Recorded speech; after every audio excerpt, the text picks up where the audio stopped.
Looks like we might be live. We might be live.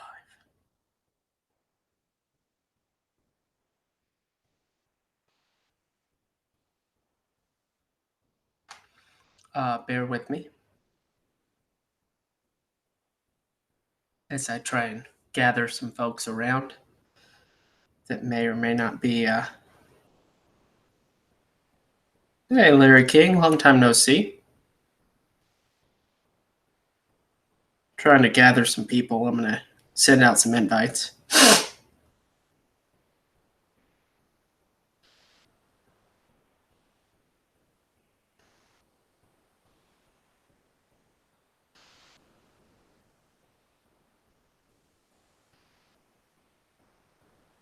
Send out some invites.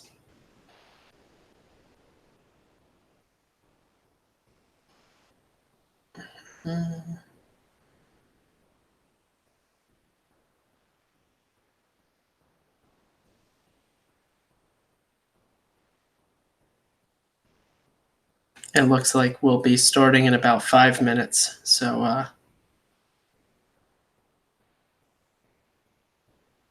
bear with me.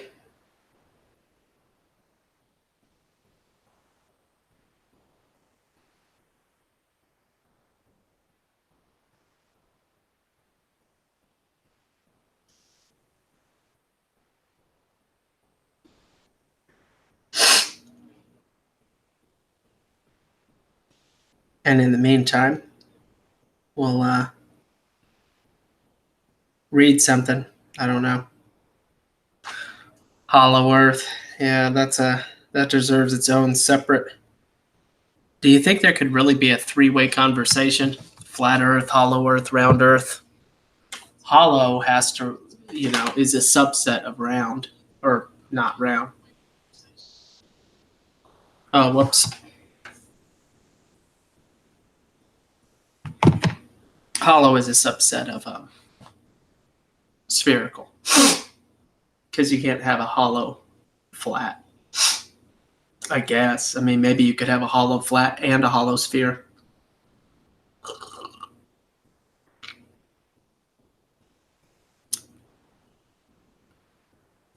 It'll be interesting.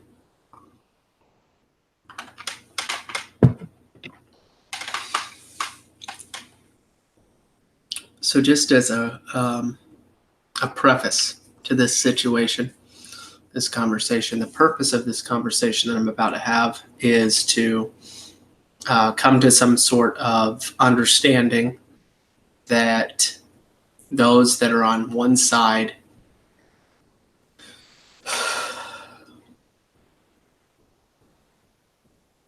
may not be. Oh, hey, what's going on? It is I. That was shorter than 5 minutes. Yeah.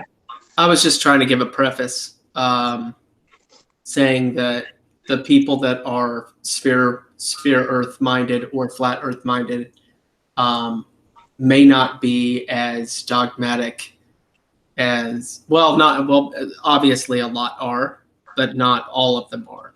Yeah. So that's kind of the point of this conversation. Well, I'd like as a preface from my point of view, it's more of an open discussion where it's like it's just like the merits of looking at the model. Because I mean, as people who believe in God, like it's not impossible to believe that either model is correct, and or that either model brings him any less glory in the end. Yeah, and I have difficulty conceptualizing that, but I also believe that in anything that you say, you could hypothetically have the opinion that any time that we try to describe anything that brings him glory, it's not enough. And like you could always have because when I think of personally, the way that I think of flat Earth is it's minimizing, it's diminishing of the power and glory of God. And that's kind of where I'm coming from on one side of things. But I think that you could just as easily say, well, why only 100 trillion stars? You know, why not a Googleplex to a Googleplex of a Googleplex to the Googleplex of the Googleplex of stars? You know, why not that? Why not even another model that's even, Well, I you mean, know, like is you're gonna go to that extent of stars, but there's more information in one strand of your DNA than there would be the innumerable amount of stars in the sky, anyways. Like, mhm. so it's not any more or less glorifying to say that God created all of that, or Yeah. He just created a basically terra dome for us to live in and said, "Here is where you exist. I'm your God. You're my people. This is the relationship we're supposed to have." Like, That's why I think the whole Men in Black thing is kind of funny, where the universe is both infinitely big and infinitely small. mhm. Men in Black kind of plays on that in the intro and the outro of their movies, where it zooms in and in and in and in, and there's like galaxies inside of a marble or whatever. I love that. You know, just like DNA. Yeah. Um, there's probably components to G, A, C, and T. Is that the four? Um, G, A, T, C. I think that's the four chemical things, or the first letter of their names, or whatever. No, the Um, mitochondria or whatever. no, that in DNA. I'm not gonna lie. I'm pretty ignorant when it comes to like what makes up DNA. I'm just It's fine. There's like these studying. four things, and G and A and C and T, I think, are the first letter of the names of the chemicals that make up the different combinations that exist in DNA. But anyway, obviously, I don't remember the names, and I could be wrong about the number too. But all I'm saying is there's probably components that are deeper within that even make up those, you know, that we just haven't discovered yet and stuff like that. So anyway, I had asked you about a month ago, well, 3 weeks or whatever, however long ago it was, to think up a list of ways that you think that a round Earth, or let me be clear, spherical Earth-minded person may be getting things wrong. Questions where, do we believe the same thing about God, basically? Yeah. So I'm gonna go out on a limb and guess. Okay, so hold on. Ian Bear Pig says he possible ACGT, representing the four nucleotide bases of a DNA strand: adenine, cytosine, guanine, thymine. Yeah, I remember all those names. Covalently linked to a phosphodiester backbone. Ian Bear Pig either Googled that I was gonna say that's a Google result. or He is a doctor. or something. That's cool, Ian Bear. He said Google, so he's an honest friend. Hey, that's a good man right there. Um, let's see. Yeah. Both Chuck and I, as far as I know, are both on the side of micro and not macro evolution. Would that be correct? Oh yeah, yep, definitely. Adaptation within species, but not interspecies. And would you? Yeah, Where do you fall on the spectrum of young Earth versus old Earth? I am actually torn. I don't know where I sit on that right now. I would tend to lean more towards the young side of things, but I could see where people could read into it being older than like the 6 to 7 thousand years that someone like Ken Ham would throw Yeah. at. I could see the argument in that basis, but I would say personally, I believe that on the younger side, like not millions of years for sure. Yeah. And I would say that it's possible that it's 6 or 7 thousand. I think that there might be some naivety in the math, but my stance would be that the margin of error is less than 50%. So 11,000, yeah. Well, 50,000. like the reason I say like I'm on the same page as you with the 6,000 to 7,000 years in that range, somewhere between, I would say somewhere dead between 6,000 and 7,000 years, reckoning See, wise. I From think and that this is where it gets. I think that they could be as much as 3 or 4,000 years off, hypothetically. Yeah, it could, depending on when we started calculating the calendars or time itself, even. Because there's really no basis for knowing how long Adam and Eve stayed in the garden before the fall. Except for their age, I think was indicated on their death, if I'm not mistaken. But did they start dying? Like, did they start aging? Like, when did their, yeah, because that's the other thing, is that's based on, see, and that's the other thing about young Earth versus old Earth. I always say, hey, Adam was made as a man, not as a baby in a belly. yeah, And therefore, when he was made, he was chronologically probably somewhere in his 30s, but age-wise, he was only probably seconds old. Yeah. So I mean, that's an extremely I use that as an analogy or a metaphor for how the Earth was made, and people are like, well, why couldn't the Earth have just been made brand new then? You know, that's stupid, blah blah blah. And I'm like, no, it isn't, because there's a certain balance of micronutrients, of bacteria, of all the orders of creation. There are certain species that are reliant on each other. It's an ecosystem, and God had to make it all as an ecosystem, and that required what I call, and I don't know what like Christian Science ministry, and I'm not talking about Christian Science, the religion. I'm talking about like creation science people that are Christians and try and debate and argue for young Earth. I don't know what they call it, but what I call it is the apparent age of Earth. Well, based on the apparent age of Earth, you could say thousands, millions, billions. I don't know. Although there is a argument to be made, and I just remembered this, on that specific line of thought, that God created everything perfect. It would have had some kind of an age to it. Just given the fact that he obviously probably would have made full-grown trees, like that bore fruit, because of but it was ready to go. A lot of the interdependencies between species may not have existed until after the fall, because everything changed after the fall. Like thorns became a thing, like species would start killing each other. Therefore, like the need to have that interdependency could have come from adaptation within the species as time went on. The universe itself could have aged instantaneously when they were rejected from the garden.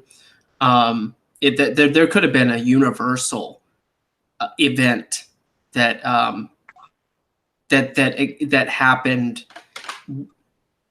like extra dimensionally, even from Adam. Yeah. I mean, anyway, we'll move on. It's a little off topic, but it's a fun topic. It's related to the Earth. But so do you have any of those questions on hand hey, do we think the same thing of God kind of questions, being from slightly different perspectives about how the Earth could be and how God made it? Like the one that I would say is like, and I've heard this from a lot of people that have gone into the flat Earth movement, is that it makes them feel as though they are more significant in a small enclosed system rather than in an infinitely expanding universe system, that God is literally right above you, looking at you, and it makes it feel a lot more close and personal from a closed world system. And I would say, but does that really change how we think? Okay, so your question is from a spherical Earth-minded person that believes that God is extra dimensional. How do I also see God as personal? Is that the basic question? Yeah. And like the second one I would have that, like, how do you answer the question of where did Jesus go when he rose into the sky from the Mount of Olives? Like, where did he go? Did he fly through space until he got to the physical dwelling of God? Like, I mean, how does that look from that perspective? Because from an enclosed dome Earth perspective, it's really easy to answer that question. Well, he just went straight up and went to where his dad's house is, right there. Like that's a really easy question to answer from that perspective. But it's really kind of a hard question to answer, like on a globe that's hurling through space. Where did he go? Like, maybe. And you could, I mean, the obvious answer would be transfiguration. He just was gone and then was there. But then why did he waste the time to rise up into the air when he could have just as easily been like, hey guys, I'm going to my dad's house, see you later, boom, gone? Like, why did he, okay, so what was the significance? First question is the personalness and closeness of God in a sphere earth mind or sphere earth model. And then the second question is, what was the purpose of the ascension of Jesus in regards to the physical and spiritual realms? Why not just disappear? Why did he have to float upward if the Earth is a sphere and not the other model? So I'll start with the whole personalness and closeness of God within the mind of a sphere Earth concept. The way that I've always seen it is that God has the ability to be, I believe that God knows the thoughts of every human on the planet instantaneously, always. Would you also agree or believe that? Oh yeah, definitely. Yeah. Okay. In that, the fact that I believe that he knows all of our hearts, all of our minds, always. That's an extremely intimate thing to me in my mindset. So his position, his physical position, is it not relevant to me because he already knows me beyond anything I will ever know about myself. God knows me way more than I'll ever know myself. So his position is not relevant as much as his attention. His ability to know everything about me is more than intimate enough. It's like when you're in a cabin in the middle of the woods. I'm just giving a goofy metaphor. You're in a cabin in the middle of the woods. You get the phone call, just like the 1990s movies. Some of which I watched, some I didn't. But the whole I know where you are, or I know where you live, or whatever, and I'm coming for you. You don't know where that person is. But just the fact that they say that they know where you are it makes you feel vulnerable. And obviously they do, because they have your phone number. Well, yeah, that's one. Yeah, especially in the 90s, right? But anyway, my point is, that's a really way far off, goofy example. Yeah, it is, but it makes sense. It makes But sense. my point is the fact that God knows literally everything about us. He knows the hairs on our head. He knows our every thought. To me, I don't really need to worry about his position, because my concept of God is that he is beyond the physical realm. That's a I don't know if that's a doctrinal belief per se. A theological belief would be maybe the best, most accurate way to put it. So my theological belief, my belief about God, the nature of God, is that he has the ability to display himself in the physical realm, but he also exceeds the physical realm as a spiritual being, in the same way that I would consider God not a man, but beyond gender or sex. Well, legitimately, the only description we ever get of God and like what he looks like is basically like a throne that has light, clouds, thunder, lightning, fire, and rainbows. That is what God looks like. So I mean, It's try to draw that. it's interesting to think of even how you would draw, and then of course we have Jesus, who in human form was actually supposedly nothing to write home about. Yeah, Which just is the Hebrew, yeah, which is interesting because of this. It is very clear that Satan is beautiful, and I use that word very loosely yeah. because Well, it's attractive to say the least. it's about how we perceive beauty, because the last shall be first. Those that try to save their lives will lose their lives. Everything about the ways of God are not what we typically think. So it's the least of these. Well, And everything that Satan ever does is the inverse of what God does. exactly. So I mean, Exactly. it's all flipped upside down. So sometimes you need to be careful about things that appear to be extremely awesome, extremely beautiful, extremely. And I'm not talking about God's creation, because looking out into the starry sky of the night truly is awe-inspiring. Even looking at the microscopic level of the form of a crystal, or I don't DNA or whatever. Yeah. Those things are also awe-inspiring. And I'm not talking about God's creation as, reject that because it's beautiful. I'm just saying it is interesting that Jesus wasn't regarded as the most handsome man that ever existed, even though he was literally God.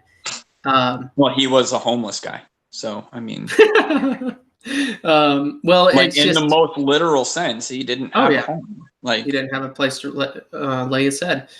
And we just need to constantly refresh our minds on the nature of how God operates, who He is, all that. But anyway, I don't think I have too much more to say about the personalness of God. My simple, quick answer is just I don't think it's necessary for His physical presence to be anywhere. For me, the way that I see it, He could be.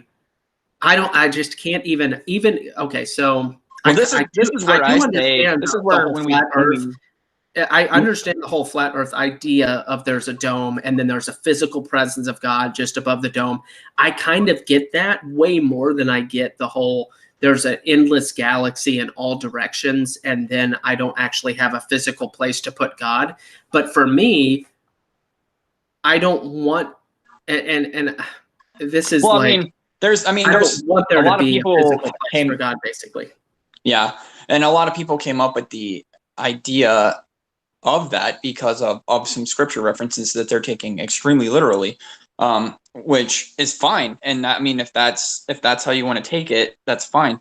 And I don't have a problem with people taking it that way, which is why when the first time we talked about it, I said it's really irrelevant one way or the other, how you want to view the world. Like it really doesn't matter in the long run. Like you say, oh, God's right there, and somebody else says, yeah, God's outside of the galaxy. Does it matter? Like, do you have a relationship with God?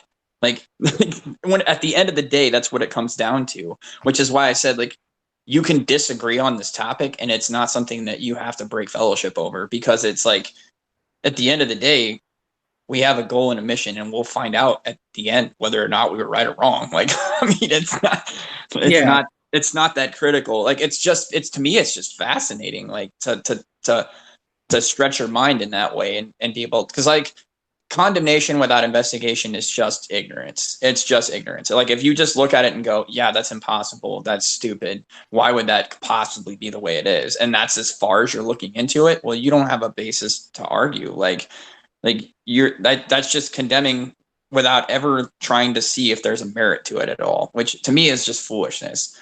Like, I can see the merit to both sides of it. So it's just like, I don't want to spend time arguing about it, but I think it's a fascinating topic to extrapolate. For sure.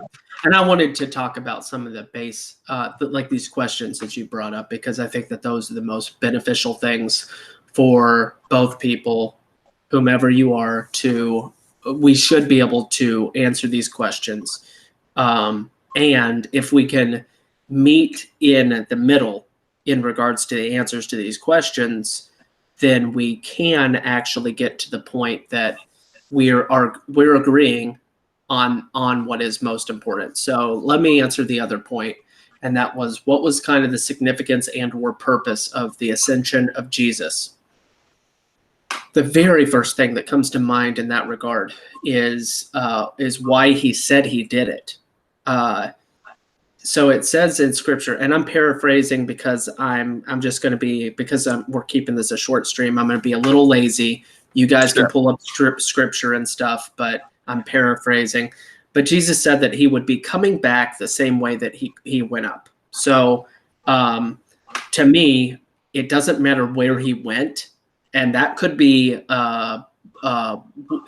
willful ignorance or negligent knowledge, or I don't know. I'm trying to think of a good combo. I get where you're coming. I get where you're coming from. Maybe I'm just blatantly ignoring something that could hypothetically be important.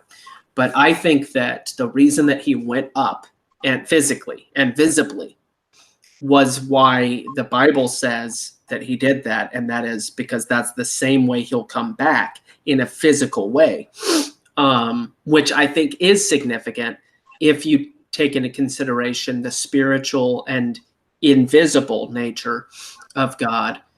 And if you consider the invisible spiritual realm where God is, where over and over again Jesus talks about the kingdom of heaven is not like the kingdom of earth and the kingdoms on earth. The way that they were thinking that he was going to rule the earth and like just conquer all these people and all these things, he's like, the kingdom of heaven is not like that. Well, it's a mindset, if I'm thinking about it correctly. The kingdom of heaven? Well, I mean, it is physical in the aspect that there will be the New Jerusalem that descends onto earth. That's not what I'm talking about. I'm talking about like the place, God's home, heaven, has dimensions. It has a physical existence, but not necessarily in the dimensionality that we understand or could even find. I really don't think that even if we had the opportunity to travel all of the galaxies in the universe, I don't think we're going to find heaven, because I think that we are restricted to the way that I see it is God created the universe, okay, and it's creation. And we don't have any proof or indication one way or the other whether or not he created his own home. We don't know. But let's just say it could be that it's created. There was God, the creator, existent in all time, outside of time, had no beginning, so on and so on. If his home is equal to him, I don't like that idea, but it could be just the way it is. It's probably a moot point. But let's just say he also made his home. Let's just say God is existent beyond all time. That concept alone is something that makes our brains explode. We can't really get it. But no, you can't. You can't imagine God existing in nothing. You can't. You can't because it's what your brain. Your brain is limited into the dimensionality that you exist in. Like it really is. You can't. You can't comprehend it. Yeah. Let's just say he made his home. Now, if he made his home, it's almost as if we could find it because it's a created thing. Now, on the other hand, if he never made his home and his home is just what it is, and it's not that it's necessarily God level, but it just is what it is, and it's just where he is, then it's still extra dimensional and we'll never find it. If he created it hypothetically, it could be within a dimension that we could access at some point in time, hypothetically, maybe. But anyway, the way that I see it, the way that I've always thought about it, is that God exists in a spiritual realm, one of which we can't access until we're dead, because we are spiritual beings, but our physical being and the way that our thoughts work, the way that our minds work, we don't have access to visualizing or experiencing the spiritual realm in a conscious way. Yeah. I think that we can access knowledge and experience of the spiritual realm on a sub or extra conscious level. And I don't mean to say that in some kind of weird Jesse Lee Peterson way. I mean it in the ways that oftentimes we'll use words like I had a feeling, a gut feeling, my conscience, it just didn't feel right. I think that those are well, and I had a talk with of the Sing Along spirit. there a little bit ago about this topic, and said that like we have been extraordinarily deceived into thinking that we are physical beings that live in a physical world. In reality, we're spiritual beings that are in a spiritual world. Like, because we know that the things that we wage war against are not flesh and blood. They're principalities and powers, and they're, you know, they're not physical beings that we wage war against. And we've been tricked into thinking that we exist in a physical world alone, and that the spiritual is just something that is later on. But in reality, who are you? You're a spirit trapped in a physical body that is decaying and dying. That's not who you are. This body isn't who you are. This body is just the shell that you literally inhabit right now. Like, that's all it is. The shortest part of your existence is going to be spent in this. Like, however, that's all true. However, a lot of times that could lead somebody into a nihilistic mindset where they're like, oh, well, I'm just going to kill myself then so that I can release my spirit. I would say that somebody that thinks in that pattern of thinking doesn't get it. Like, well, obviously not, but the just in case, right? Just in case, my here's the. And I would never. I'm just a caveat. I would never tell somebody that didn't know God, like, because so, like and that's why I wanted to kind of buffer that idea with this. God created us in his image. We are, this is temporary, but that doesn't mean it's completely meaningless. That doesn't mean that we don't have a purpose, that we don't have a responsibility, that we haven't been given a job. God has given us commandments. He's given us a mission. And this isn't just I just meant that, like, from the inside looking, though. From the inside looking out, you have to start thinking of things in a spiritual sense, not in a physical sense. Exactly. Like, the things that we accomplish, like, are done in a spiritual sense. Like, the words that you say have spiritual significance. Like because it has it. I mean, not like hocus pocus, like abracadabra, like you say words and things magically happen, but like, they do have a physical effect and a spiritual effect on the world around you, like speaking things out loud. Because again, like, a spiritual entity cannot read your thoughts. So you thinking something to it, I want you to go away from me, is never going to do anything to it, because it doesn't know what the heck you're saying. Like, if you speak to it in the authority that is given you, in the authority of Christ, like, your speech has a physical effect and a spiritual effect on the world around you. As opposed to thoughts. Interesting. Because I think of thoughts as almost on the spiritual realm, but not necessarily. Well, right. But how did God create everything? Did he think it or did he speak it? Yeah. He spoke it. That's an interesting metaphor. All right. So did I finish with the Jesus? Yeah. Did you understand what I meant by that? Yes. He did it because it was to set us up for his return. And is the short answer. Yeah, just on the topic that you brought up, though, like with the heaven and where it is and where it's located, and whether it's even a place, really, other than the being where God exists, as what we refer to as heaven, I guess. But like, heavens in scripture is always referred to as Shemaim, right? The heavens, which is just it's just the sky. In the Hebrew. Yeah. But like this concept of heaven and like the place that God dwells, like, everybody's like, I want to go to heaven. Well, I mean, I'm not sure that we can. Like, I'm like, and this is a completely separate topic. and I shouldn't have gone there. But Are anyways, you what I talking was, about like when we die? I mean, when we die, we go to see God. yeah, our Everybody. souls do. Our souls do, or I guess our spirits do. But they don't stay there forever. Because of the new heaven and the new earth that we'll inhabit one day. Well, that, and it almost seems like he's going to recreate this place as a new with a new earth and a new heaven.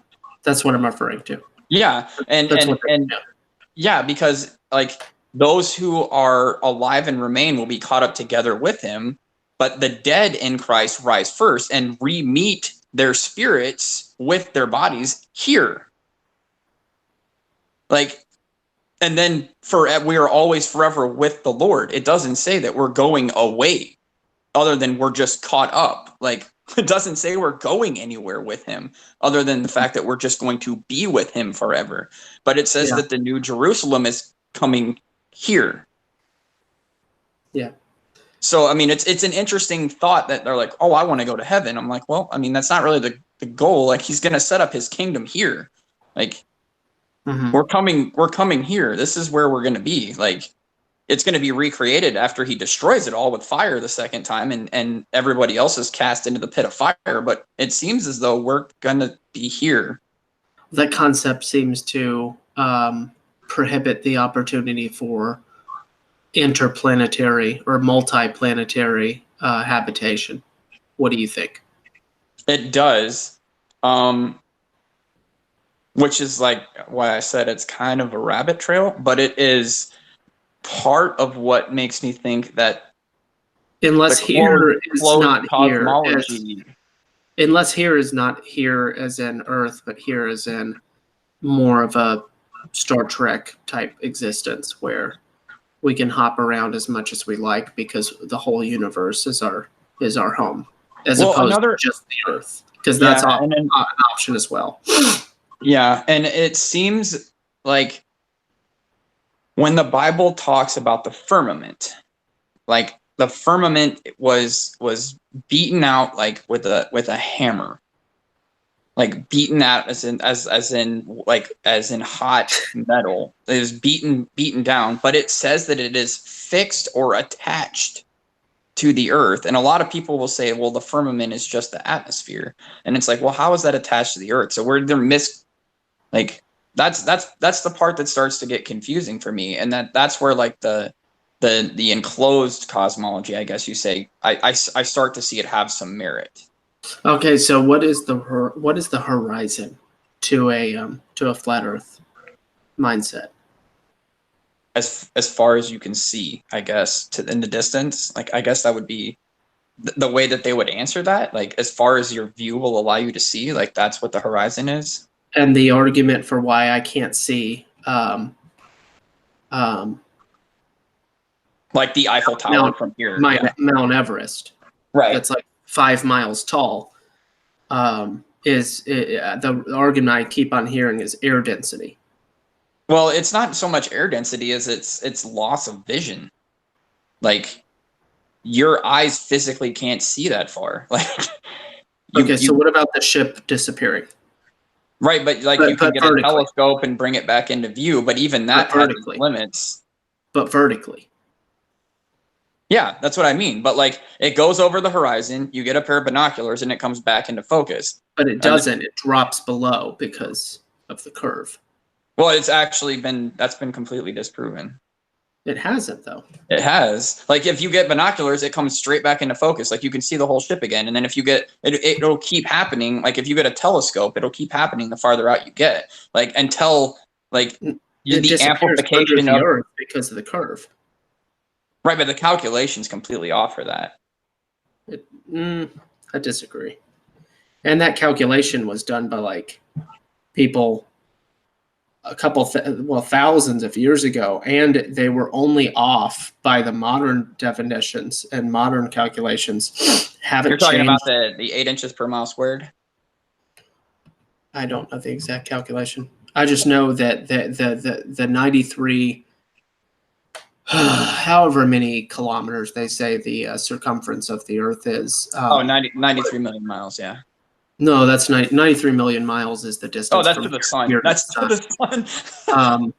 Yeah. The circumference of the Earth calculation was done by a dude in like way back in the BC, like over 2,000 years ago, and he was only off by like 5% or 3% or 1% based on the modern calculations that they're not changing because they have all the means to prove what they believe in regards to the circumference of the Earth, and they also say that it's well, how about this? If you're in Suriname, South America, your weight is like 6 ounces difference than if you're in northern Canada. Yeah.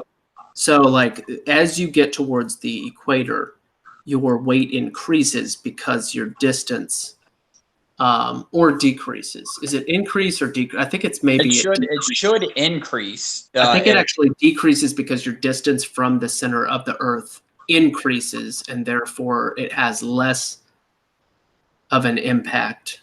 I don't remember how it works, but is that because of the like oblate spheroid?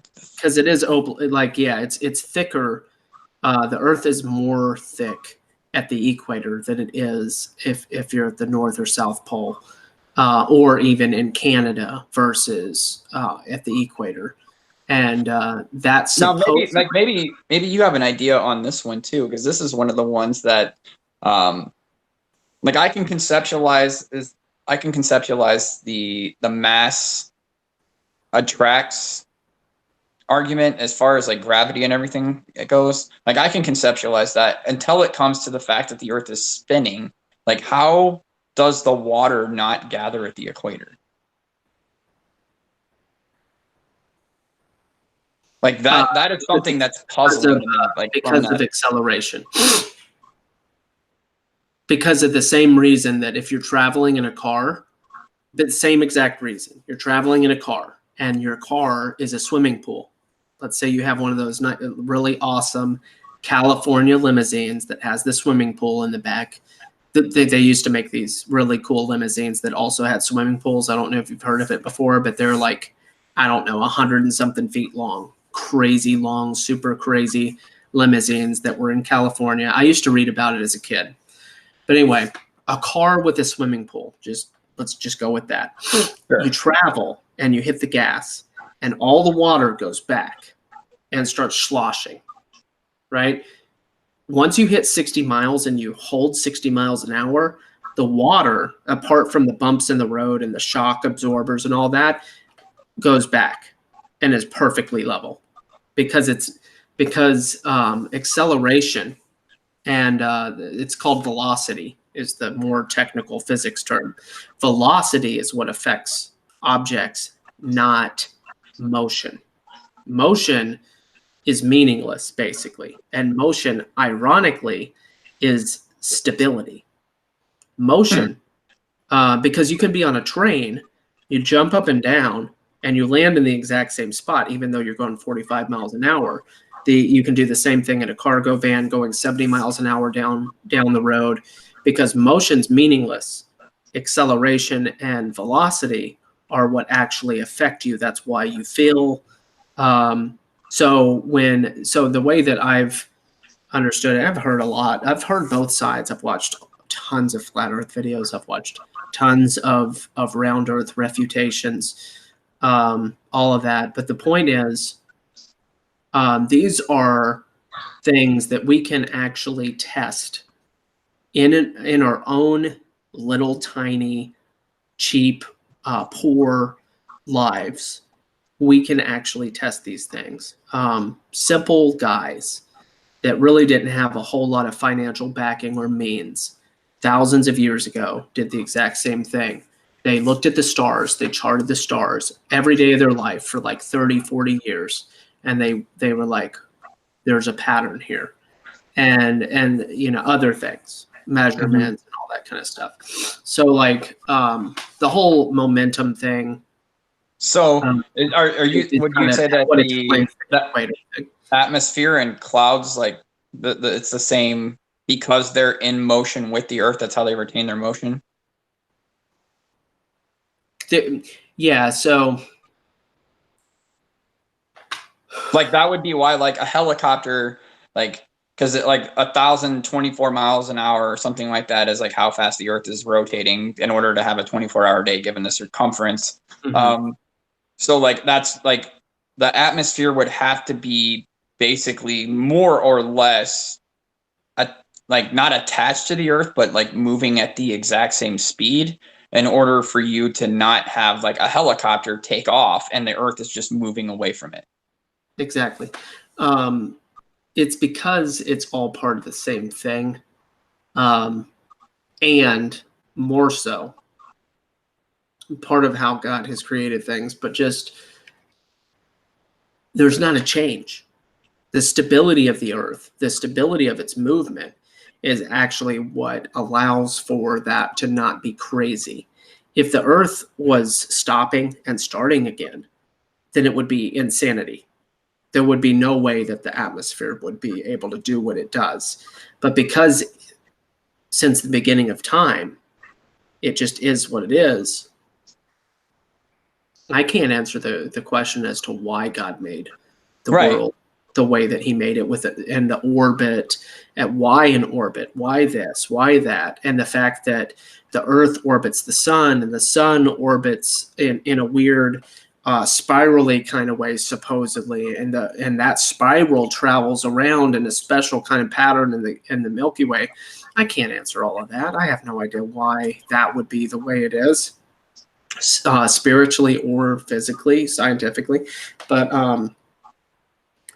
but the thing that gives me confidence and reassurance logically in regards to, well, why isn't the atmosphere just spinning about and not able to catch up with the earth?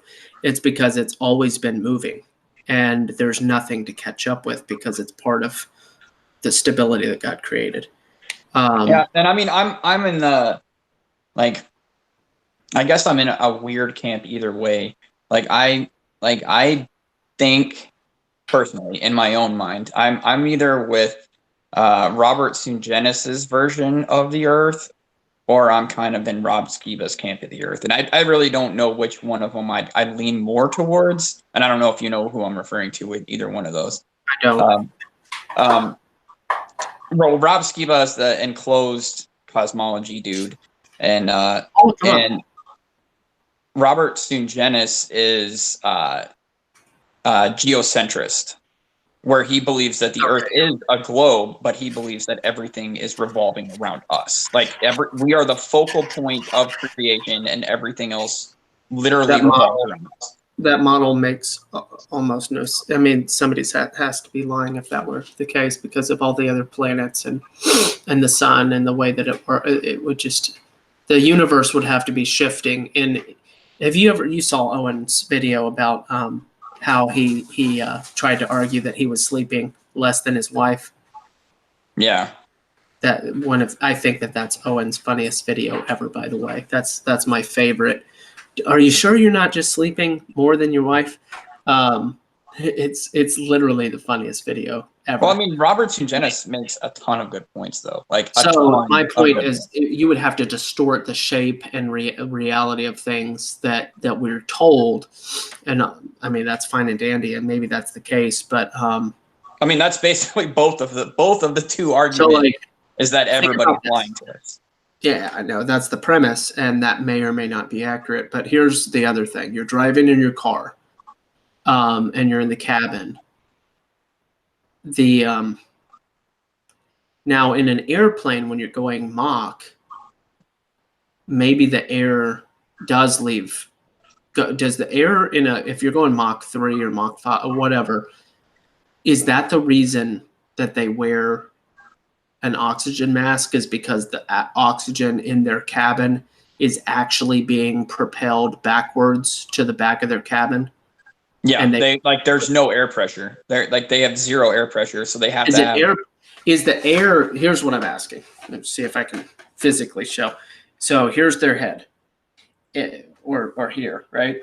Is the air going inside of their cabin? Is it going? And they would suffocate if it weren't for their mask, because of the acceleration, the air is actually not getting pushed, but it's getting pulled because of their acceleration. Or From my is it some other understanding, phenomenon? from talking to pilots, it is actually less to do with the oxygen in the cabin so much as the oxygen in their body. Okay. Like, because the oxygen in their body is like their lungs at that speed can't take in the oxygen from the air fast enough, so they have to have it. Pressure probably prevents even their chest from rising and stuff like that. So that's probably plays a part of it. All right. Well, anyway, the reason I was mentioning that is, again, when you're traveling in a car, you don't suffocate, at least at normal 60 miles, 100 miles an hour, because and especially when you're just going. I mean, I don't have a clue about going 3,000 miles an hour or 6,000 miles an hour or some crazy high speed, but at the normal speeds, I mean, even 1,000 miles an hour is just below Mach 1, if I'm not mistaken. Isn't the speed of sound like 1,300 or 1,500 miles an hour? Yeah. It's somewhere in that range. I don't know exactly where. It's somewhere between, I want to say, like upper 1,200s to lower 1,400s, somewhere in that range. Yeah. I was feeling like it was 12 to 13 something. But anyway, point of the matter is, just like the water explanation, I feel like the same thing with the air. I feel like we can experiment and demonstrate the same thing, just in the way that we travel in a vessel. We're not getting new air. The part that puzzles me about that, though, is like, how then, like, if that is true and the atmosphere is actually like traveling with a moving Earth, like a rotating Earth, anyway. Well, moving and rotating, I guess, would be the correct way to say it. Mm-hmm. How then do you get differentiation in air speeds? Like, how does the air like contradict itself in its movement to get patterning? Like that's the part. How do you stand on a train that's going 45 miles an hour and walk in the opposite direction? Yeah, that's the part that doesn't make sense to me on something that's like, because then you're fighting like 5 different types of motion. Like, you're fighting the Earth's motion, you're fighting the train's motion, you're fighting because the velocity is neutral. Does that make sense? Why when you go from moving, like, why when I go from like here in the northern hemisphere, like to the equator, do I not feel a change in the Earth's velocity? Like, why don't I? It's too big and too if you were to teleport like good old Star Trek style, and you could have a sensation experience in the midst of that travel. Hypothetically, like, obviously that's not how even Star Trek did it.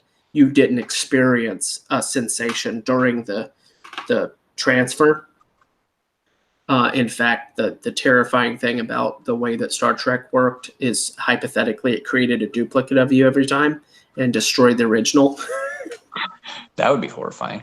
Well, that's actually part of the science behind it, because it requires quantum mechanics, and it's using a quantum state. Anyway, it's really complicated. Yeah, confusing. But basically, that's what I read in a really geeky article about how the Star Trek Beam Me Up Scotty thing worked. Is it created a duplicate of you based on matter, pre-existing matter and stuff. And so you're saying that if you could say teleport, but hypothetically, if you could teleport, because the thing is, just think about how long it would take, even in an airplane.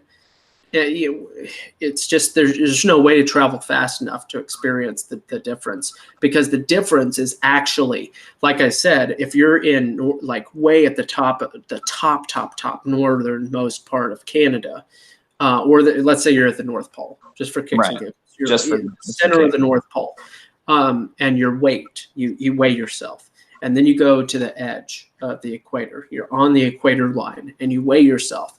I think that the difference is like 6 ounces or 7 ounces. It's like half a pound. So if I'm 150 in the North Pole, I'm going to be 145 or 149 or whatever it is. Well, I can't remember. But the velocity only a couple of ounces difference. So if you're velocity should be crazy different though. No. Think about it. If the weight difference, like if you spin a basketball like in between your two fingers, the slowest point is obviously going to be where your fingers are, and the fastest moving point is going to be out at the edge. It's the opposite, actually. How would that be? It's the opposite. Think of a somebody that's doing ice skating, and they're like spinning really fast. They're like they do their little tight thing, and they're like spinning really fast in a little tiny tight circle. If you go to the outside, you're just doing this. Yeah, I guess that makes sense. I mean, you're just going like super. Like if you lived in Alaska your whole life and then went to, it's insanity. It really is insanity, because, and that's why a lot of those people are suicidal.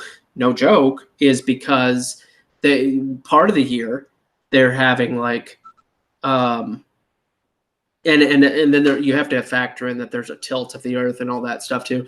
But part of the year, there's people in the north, like north at parts of Alaska, Kamchatka, Svalbard, all these northern Iceland, super north countries. They'll have like a 45 minutes for sun. And then part of the year, they'll have a normal 14-hour sunlight day, 13, and then it'll drop down all the way to like a 45 minutes of sunlight and 23 hours of darkness. And then on the opposite side of the year, it'll flip the other way, where they'll have 45 minutes of darkness and 23 hours of sunlight. And these, I mean, those are other things, by the way, that are extremely hard. And that's a cool thing about like just the information technology. You can literally talk to somebody that lives in those places, especially like a place like Iceland. Svalbard is a little harder because there's like 700 people that live there. Yeah. Iceland, I think that there's been like maybe 1 or 2 people that live in Iceland that have been on Owen's stream, for instance, but you can find them, you know. But my point is, you can communicate with these people and be like, is it true that you guys actually have like a 48-minute day? Oh, I'm not doubting the anyway, those are things that are actually extremely hard to explain in flat earth models. So one of the other things in one of my recent videos that I posted and commented on my own video, and so I'll probably comment it on this video too, because he did a really good job. But that's the whole, why is the sun always always round, always perfectly round? Because if it was simply a flashlight on the dome, then it would oblique. It would turn into like a like, which I don't believe that they have, like, there's a lot of people in that movement that just are complete idiots. Like that is like the dumbest. It's just the dumbest. Like it is obviously it's laughable. Like whether or not it is a giant ball of glowing gas that's 93 million miles away, or whether it's 3,000 miles up, it is clearly a spherical object that is in the sky. Like it is clearly an actual physical object that is there, and not just a light source, because it's heat and light. So Boingo Bear asks, do you guys believe in time dilation? We got to wrap this video up because my wife. I got to get moving too, but I don't even know what that refers to be honest with you. Well, I think he's talking about the whole Einstein situation. Does time fluctuate?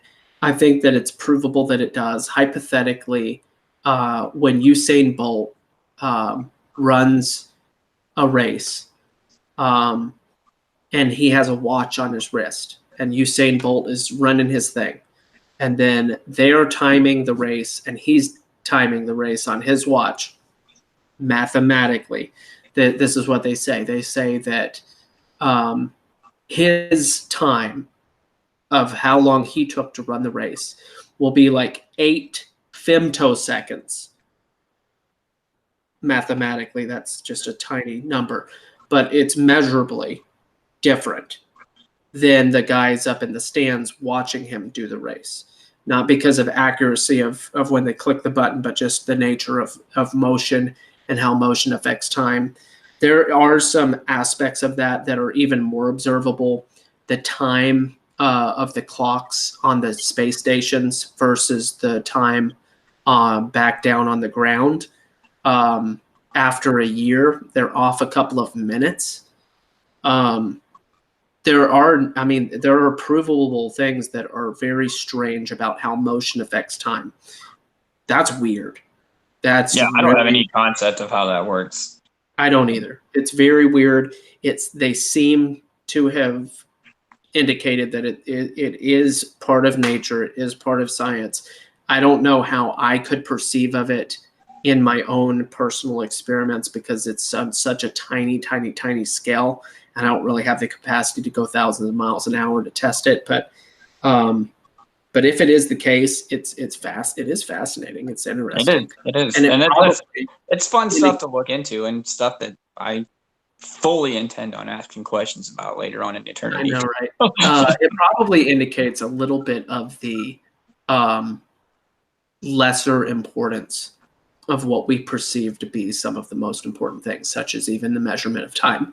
The measurement of time itself will be so not relevant when our sole responsibility and job is to sing holy, holy, holy and worship God for eternity. Time will be not on our mind, it will not. I don't believe that it'll be relevant. Yeah, I don't think, because time is a construct that was created for us, not for God. So exactly. So it doesn't matter to him, and I'd have to believe that it's not going to matter to us either. And by the way, welcome, Lukey Kellen. I've never seen you before, so I'm glad you're here. That flat Earth tag, man, that brings people in. It brings people in. Oh, that's fine. Well, listen, man, I got to jump off here, so. Yeah, sorry that this wasn't a little bit more exhaustive, guys, but we'll probably make it a regular topic to just discuss, and maybe we'll focus in on like one particular aspect of something that we can both kind of look at and present. I think that the next one should be the horizon thing, because we seem to have different perspectives on that. You were talking about telescopes, and I was like, yeah, but that's not the case. So let's gather some stuff together on that, and we'll touch on that sometime within the next couple of weeks. Sure, sounds great, brother. All righty. Well, everybody else have a great night. Check out the description, Patreon and PayPal and all that good stuff. Support is very welcome. And subscribe to Breath of Fresh Bear. Are you able to chat or no? Not currently, no. That's cool. Just leave a comment or something, and I'll leave a comment on the video, and then you guys can find my channel from there. I just posted a new video yesterday on part 2 of just like the Uncovering the Apocalypse. So yeah, I watched the first half. I didn't make it through the whole thing, but it's good stuff. So subscribe to him, and everybody have a great night. Enjoy the rest of your holiday day, and I'll see you guys tomorrow. Have a good one. See you, man. See ya.